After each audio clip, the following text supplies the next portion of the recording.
Hey guys, and welcome to a new video. Today I want to test out a little bit of an Atlas farming strategy evolving around just a semi-boss rush strategy. And with that, I made myself some kind of like Atlas passive tree that basically says when you kill map bosses, you have a chance to drop Conqueror maps, you have the chance of dropping Elder or Shaper maps, and even the chance of dropping synthesized maps, including the Cortex map. Bunched together with a bunch of like map sustain, blocking out all other Legion Atlas content, and going for Essence, as well as Wrath the Cosmos, as well as like altar farming, right? So the way boss rushing is usually done is you take like any map that you like over sustain, you go in, you kill the boss, you don't even have to roll your map, doesn't really matter. Go in, kill boss, go out, go in, kill boss, go out. And basically that's why I decided to do some kind of a semi-boss rush, because I'm currently grinding for the modified Atlas grind, which is 6,000 explicit modifiers. So basically these are just like, this is a 4 modded, so this counts 4 points towards the 6,000. So the thing is, the league is currently pretty much so awkwardly dead that it's very hard and very frustrating to buy things on the market. It does not really matter. Even if I go and I say like, yo, I want to buy some regret, some orbs of unmaking, whatever bubblegum currency you want to buy, you have it to at least probably whisper towards 20 or 30 people to get one single trade going. The same is if you go and you want to buy Scarabs or Essence, or it doesn't really matter what you want to buy, it's just very, very frustrating. And if I take a look at my challenges that I have to still do, is 3 more challenges, which is a modified Atlas grind, doesn't involve any trading, it's just map grinding. Then I need to do influenced Atlas grinds. That means I need to do 32 more Elder, Shaper, Guardians, or Elder Slayers in maps. So this is basically just like Guardian maps. And in the end of the day, the complete endgame grinds is most likely going to be the Maven invitations. So the way I plan to do this, I'm just gonna like, I'm over sustaining the maps that I have favored, which is the DEFILED Cathedral as well as one Exile map. So here I prepared an entire tab of just Alk and Go DEFILED Cathedrals, and here I also have some Exile maps on top of that, right? So I'm self-sustaining my maps, and I don't have to invest anything to do that. I'm not running Scarabs, I'm not running Sextants, I'm not doing anything. But what I want to do is I want to go in, I want to quickly kill the map boss, as well as still doing a circle. So the way these maps are designed, so the DEFILED Cathedral is basically one circle, and the boss is always on the opposite of the portal spawn where you spawn, and on the Exile map it's always on the right top side. So this makes it pretty easy if you want to go for some Atlas or boss rushing. But on top of that, I said, since I want to run one circle, I want to farm the Eldritch Altars as well as Essences, and I don't want to get slowed down by any league content. I'm not going to do a Blight if it spawns, I'm not going to do anything, right? I want to go in, run to the boss first, and then continue this circle, clearing the Essence monsters as well as the Altar monsters. And today I'm just gonna run this like 144 DEFILED Cathedrals. They're just Alk and Go, and then I want to see how much currency can I make, how many Guardian maps will I drop, how many, yeah, overall things will I get in those 144 without investing anything. The maps I easily sustain or over sustain myself. That's why I also want to run a full circle of the map, as well as the only thing I need is basically an Orb of Alchemy to make the maps rare, or you can even use an Orb of Binding, doesn't matter. Challenge grinding, as well as getting a bit of extra currency. On top of that, I'm using the EK Ignite build for that, and I would say we're just gonna pop in the first map, see how it goes. I'm not gonna do anything here, I'm not gonna pick any stuff. All I want to do is, I'm currently farming the Searing Exarch, and the thing is with the Searing Exarch, there is like 3 different altar modifiers that I'm gonna show you in a second, and there is only one that is like very, very frustrating, and this is the Meteor one, right? And the Meteor one is always affecting the player, basically, right? So here we have this effect, the player gains, this is monster, and then there is another one for bosses. The bosses ones you can actually stop from dropping as soon as you kill the map boss, but that would require that I have to skip every monster, kill the boss, and then backtrack, and I don't like backtracking, right? I'm losing like 50% of the time because I'm moving to the boss anyway, so I could also just clear everything, right? So the Meteor Modifier is always a player thing, okay? So when you use like Flask and stuff, there is a Meteor spawning, and I think it's especially bad. As long as you're moving, it's fine. But it happens often that you go in, you kill monsters, you want to walk further, right? But then there's like currency dropping, you walk back, pick up the currency, in the end of the day, you're just gonna get one-shot by a meteor. And I try to level up the character, so what I'm gonna do is I'm always gonna prioritize the monster, and if there is like the player gains plus the boss, then I just click on the boss. It doesn't really matter too much. But here we have the Eldritch minions gain, so we're gonna click on that, and we're just gonna keep on walking. Quick build update. The build is doing phenomenal. It's like still I'm having such a blast with this build. The clear speed, the overall mapping speed, everything is like super fine. And yeah, I mean, as long as like GDG is not nerfing that particular skill or anything, then I might see myself doing something like that. Maybe even as a league starter, going with like some wave of conviction, then converting into an EK Ignite build after all. So as you see here, we're just like, you know, essences are not really taking a lot of time. You just click on it, you one-shot it most likely, and you pick up the essences. They can be hard, so here we have like boss and minions, so we're gonna go for minions too. If you have low gear, then it can be hard to do essences, especially once they get some Eldritch Modifiers. We're killing the map boss. He dropped nothing, which is still fine, I think. There's only a chance to drop Guardian maps. And then we're just going to continue the cycle, right?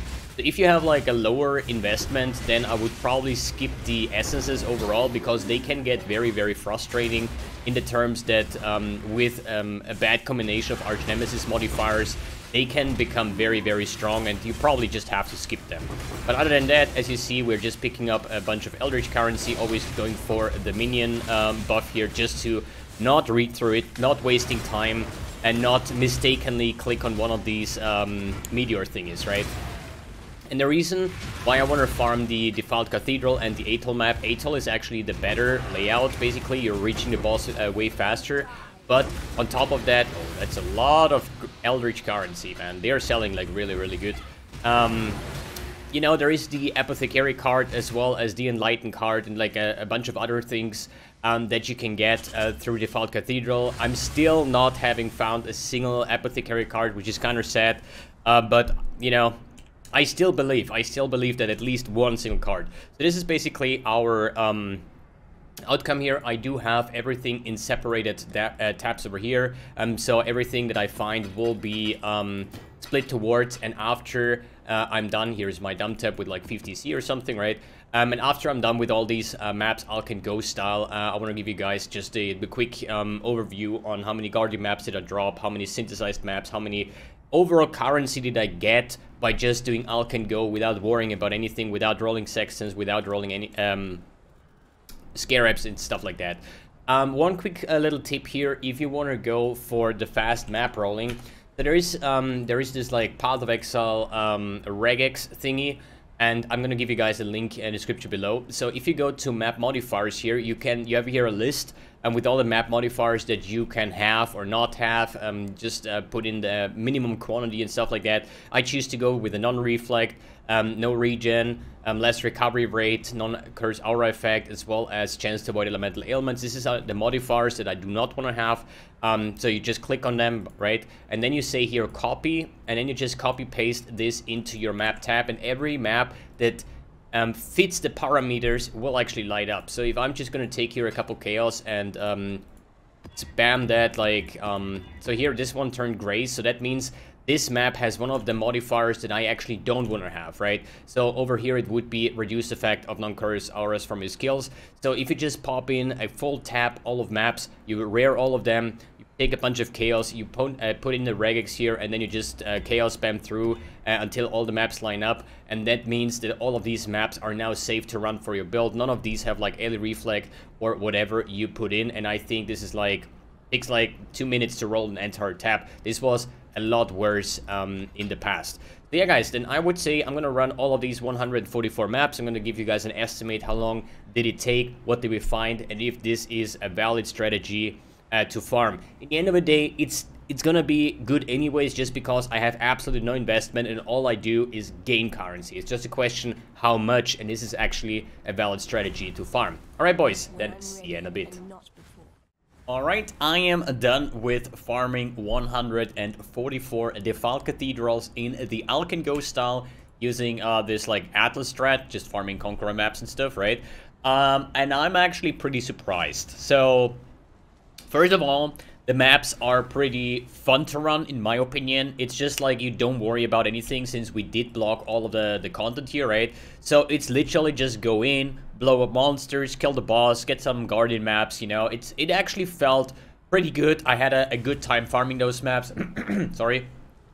And before doing the math, I thought about, yo, with this strategy, this cannot be good, right? Probably 2-3 divines an hour, like whatever, just with a random bubblegum currency. But apparently, and this is obviously 144 maps is not really a big sample size. Obviously, if you do this with like 10,000 maps, you would have a more realistic thing, you know, write down basically, right? But I was surprised on how much stuff we actually found. If we take a look at the write down, quick spoiler over here, it was about, we made about 30 divines in like 144 Alken Go maps.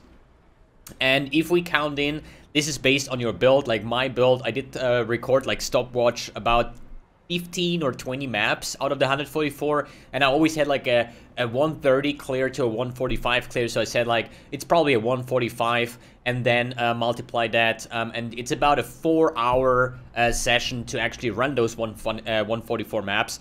And that would yield me about a 6.5 div per hour, and that actually surprised me because it's almost twice as much as I actually expected. But if we're realistic, if you do breaks, so we count in like another like 30-45 minutes for trades, for getting something to drink, you know, a coffee and stuff like that, you always have downtime. It's not like you're running 144 maps without doing any trades, without doing anything, unless you play solo self-found. So we would say about 5 hours grind, so easily doable in one day. You would still go about a 5.5 divines per hour, right? So if we take a look at what did actually drop. So currency, so since we're basically having 3 towers of income here, right? In one place, we have the Conqueror maps, the Elder and Shaper maps, as well as the synthesized maps. So basically, map structure here. We do have essences, and we do have the altar farming. I cannot really separate the altar farming, because altar farming is not only going to be the Eldritch currency over here, right? Altar farming means also you get div cards, you get gems, you get like maps, you get scarabs, you get like all kinds of things. So you also get currency, like chaos, like whatever kind of currency, right? So I cannot say, okay, we are farming essence, here's an essence tab, how much did I get from essences, right? This doesn't work like that. But we made about 8 divines solely from bubblegum currency in the Eldritch currency, as well as at 1 divine drop, which I think in 144 maps is quite decent. I do have a high count of regrets and unmaking orbs and stuff like that, and that is mainly because I was turning in the div cards. So if I go to full stacks, there is none. So obviously, you drop a bunch of div cards. There's even one div card that I had fully completed with the 40 regret orbs and stuff, right? So this is actually getting converted in, so it was about 8 divines. Then when it comes to fragments, it's about 5 divines. Obviously, since we are running the Exile and we are doing it in a speed-fashioned way, and we are farming the progression here, and we also have the Baptized by Fire, which has a 10% chance to avoid double progression, so we don't need 28 maps, and we actually got a decent amount. So we got like 1, 2, 3, 4, 5, 6 times the incandescent invitation, which is a little bit fake, if you ask me, because I did not start on 0 progression when I started this project. I think I was somewhere at like 20 maps or so. So the first invitation that I found, or got dropped basically, was the incandescent. It should actually be 1 less, kind of, right? Because you would start on the polaric. So, you know, don't take it for 100%, because that means you would need to have a full reset on everything, which is not the case. And if you're starting this strat right now, you probably also have some kind of like progression overall, right? But bulking these up actually gives you quite some currency. Then we have like a bunch of scarabs out of the Eldritch altars, and like global modifiers, like some loot goblins that decided to be scarab goblins instead, right? Breach, not really anything. And the fragments, not really as well. It's also based on your loot filter, right? Like, you know, it always based on your loot filter, because if I take a look at like jewelers, I think the jewelers that I got was like stacks of jewelers, because I don't have 6 sockets on my filter, otherwise this number would be a lot higher, blah blah blah. You always have to keep that in count. So then essences was about 2.5 divines, which is a bit awkward because I did upgrade in the end to deafening essences, because when I kept them as shrieking, it said like 570 chaos or something, and who sells shriekings in bulk? Nobody, right? So obviously I converted all of them into deafening essences, and non-bulk excellence price was about 2.5 divines that I got out of like 144 maps, which is not really that good. But considering if you do this in a big fashion style, if you do like 1,000 maps or whatever, if you're like me and farming the modified Atlas grind over here, for example, right? Then you actually bulk those up, and the longer your wait with selling, the higher your bulk is, the more currency you're gonna get out of it, right? Fossils, Blight, Delirium, nothing whatsoever. We are blocking on league mechanics, and it seems like there is no global drops for those kind of things. Then we found 279 maps overall, right?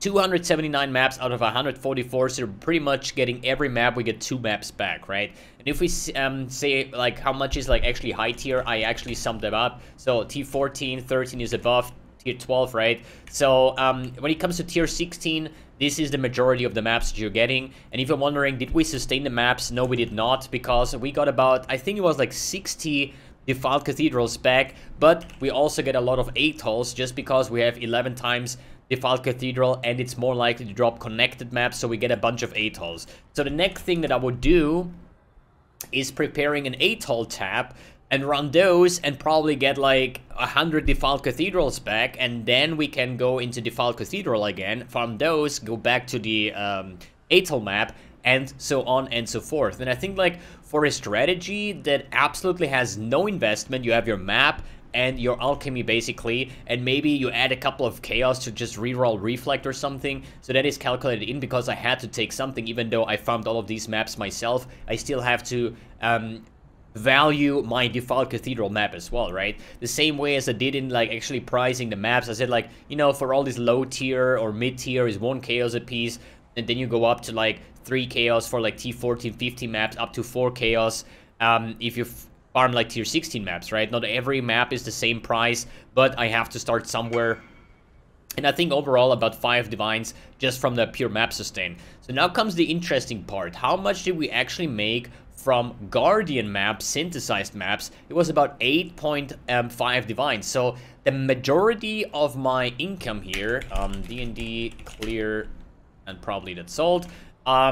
The main income actually comes from the Guardian maps. And this is what I found out of the 144 maps, which is a total of, what is it, 35 maps, basically, out of 144 maps actually was Elder Guardian map and so on. Pricing them is pretty easy for that part, because all the Elder Guardians like 50 chaos a piece, 15 chaos a piece. The Shaper Guardian is like 15 chaos. Here is a bit different. The influenced maps are like 25C, unless they're actually rolling on defiled cathedral, because they are actually going then for 50 chaos, because people like to use those maps for daily orbs. And one thing that is actually pretty weird, as you see over here, I dropped 1, 2, 3, 7 synthesized maps, but I got 4 Cortex out of it, which is insanely lucky if you ask me. It actually feels like the Cortex has the highest weighting, but it just tells me that there is no weighting, okay? There's 5 different synthesized maps with the augment, distant memory, the twisted, whatever kind of like memories, right? Plus the Cortex. And it seems like I was lucky with the Cortex maps, obviously, but getting so many Cortex just tells me there is no waiting over here, right? And since people are like farming those Explobos, because they're going for like 150 divines now, right? The price of the twisted distant memories and stuff like that is about 40 to 50 chaos, and the Cortex with about 1.3 divines. So that just tells me, if you're actually going for a solo boss rush strategy, just not even rolling your maps, just taking any map over here, run in, kill boss, go out, run in, kill boss, go out, and just do this an entire day, you're probably gonna get a lot more currency. But this is just not the way I want to farm my maps. I still want to like go in and explode some monsters, do some altars, do some essences, you know, just a super simple farm.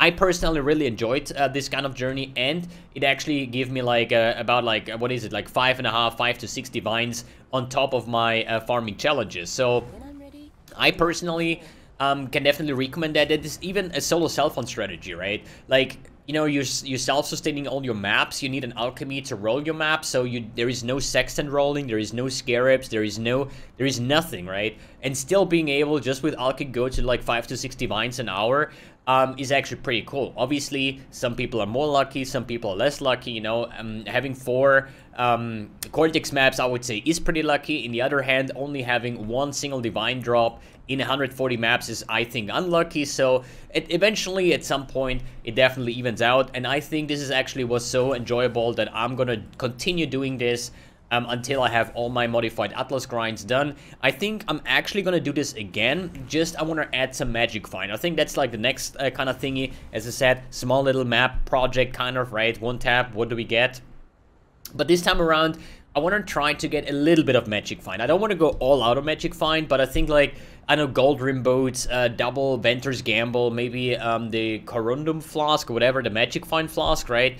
Just getting like 150, 200 rarity, nothing too crazy, because I think cover enemies in ash and like a flammability ring, I don't think is necessary to kill map monsters, right? If it goes to invitations, uber pinnacle bosses, then yeah, obviously you want to have the most damage possible, right? But I think I can live without those kind of things and still be able to clear the map in a speedy way. Maybe I need like 15-20 seconds more, which is still like a 2 minute per map, which for me is personally fine. But I want to see if I do this entire thing again, another 144 maps just with magic find, if we're gonna see actually some differences. But yeah, overall I'm surprised that this was actually more profitable than I thought. And yeah, all I can say is I'm going to continue this, doing this until I have a 6,000. Then I have enough Guardian maps to do my Influenced Atlas. And then I have enough invitations to actually finish the endgame grinds as well. So yeah, that's just the stuff that I'm going to do as of right now, or basically in the upcoming days. I also want to give you guys an update on my current version of the EK Ignite, probably in like a day or so. If you're wondering what has changed since the last time I uploaded a video about the EK Ignite, I now got an Explodey Bow. I also have like spell suppression capped, and just like, yeah, just like an overview. Okay, how does the build look right now, and what would be the next investments, and so on. Alright guys, thanks for tuning in, thanks for watching, and see you in the next video.